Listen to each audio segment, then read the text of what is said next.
I never believed something like this could happen in my life. Something I still can't bring myself to tell anyone out loud.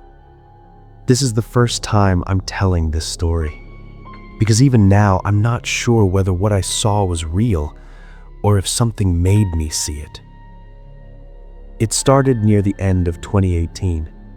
At the time, I lived alone in a small town. The town was so quiet that after 10 p.m., you wouldn't see anyone on the streets. Just trees, old houses, and a forest in the distance. I worked the night shift. Most nights I got home around 2 or 3 a.m. That night was no different. It was about 2:47 a.m. I unlocked my front door and stepped inside. The house felt strangely cold, even though the heater was on.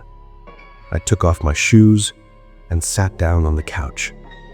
That's when my phone rang. Unknown number. I usually never answered calls from unknown numbers, but that night, I don't know why, I picked it up. "Hello?" I said. There was no sound on the other end for a few seconds, just soft breathing.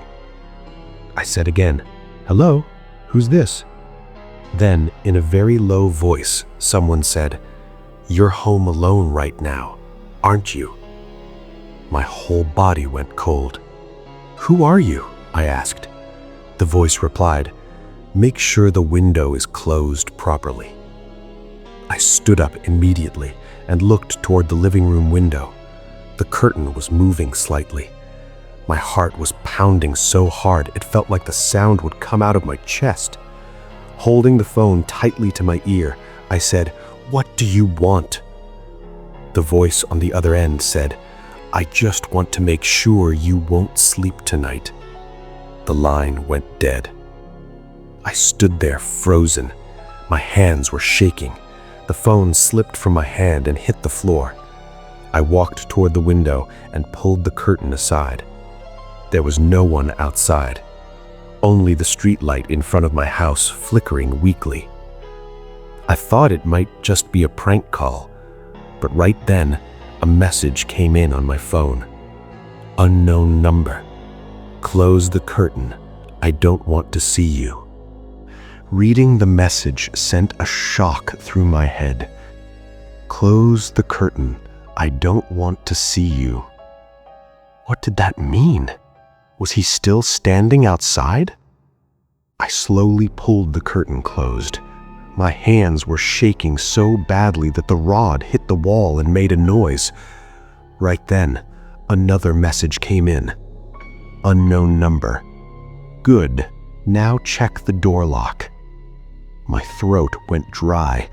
I dragged my feet toward the front door. I turned the lock. It was locked. I typed on my phone, "Who are you? Are you outside my house?" A reply came within seconds. "I'm not outside. I'm very close." The phone slipped out of my hand, and right then, tap, tap, tap. A light knock on the front door. I held my breath. The knock came again. Tap, tap, tap. Staring at the door, I said, "Who's there?" No answer. Suddenly, my phone vibrated again. "Don't open the door. I just came to make sure you were still here." I whispered, "What do you want?" A message came in. "Do you remember stopping your car on the side of the highway 3 weeks ago?" My chest tightened. 3 weeks ago, I really had stopped my car late at night on the highway. A man was standing by the roadside, waving his hand. I didn't stop. I just drove away. I typed, "Are you that man?" No reply. Instead, the door handle slowly began to move. Click, click. I screamed, "It's locked! You can't get in!" Right then, another message came in. "I know, I just wanted to check." I slid down and sat against the wall. Suddenly, the knocking stopped. Everything went silent. I thought he had left, but just then, from behind me, at my bedroom window, tap, tap, tap. The knock at my bedroom window made my whole body go numb. Tap, tap, tap. I couldn't move. It felt like if I made even the smallest sound, something would collapse on top of me. I picked up my phone and saw another message on the screen. Stay right where you are. Don't move. My throat went dry. I whispered, "Why are you doing this to me?" A few seconds later, a reply came. "Because you didn't stop your car that night." The bedroom curtain slowly began to move. There was no wind, and yet the curtain was moving. I gathered my courage and took one step forward. Right then, a message came in. "If you take one more step, I'll come inside." I froze. My heart was pounding so hard it felt like it would burst out of my chest. I said, "What do you want from me?" A reply came. "I just wanted to see if you were still the same." With trembling hands, I typed, "The same how?" The typing dots appeared for a moment. Then the message came. "Do you still walk away without helping anyone?" Suddenly, a shadow moved outside the window. I could only see feet, bare feet, covered in mud. He slowly pressed his head against the window glass. Tap. His forehead hit the glass and made a sound. I shut my eyes tightly. Just then, my phone vibrated. "Open your eyes and look." I didn't look. Another message came. "I want to see your face."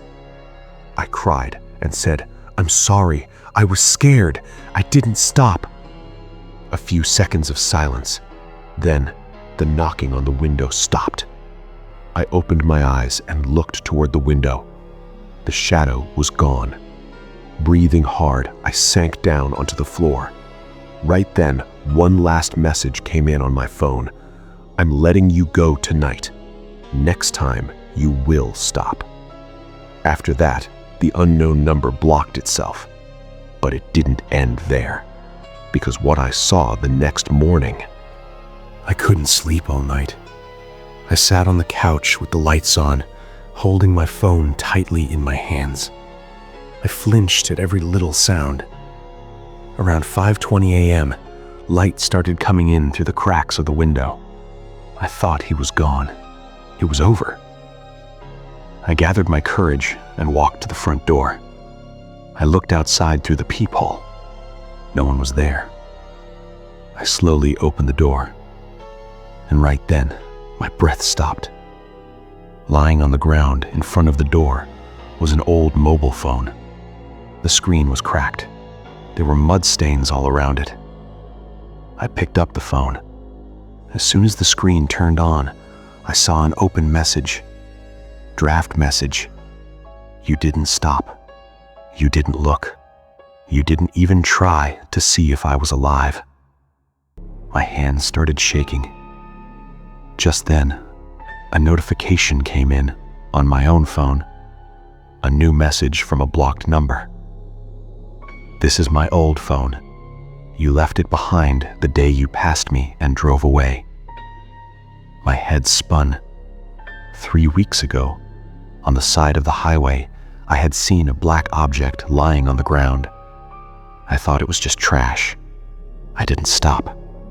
I left the phone lying there on the road. I sat down right there in front of the door. I typed, "Are you alive?" There was no reply for a long time. Then it came. I died that night.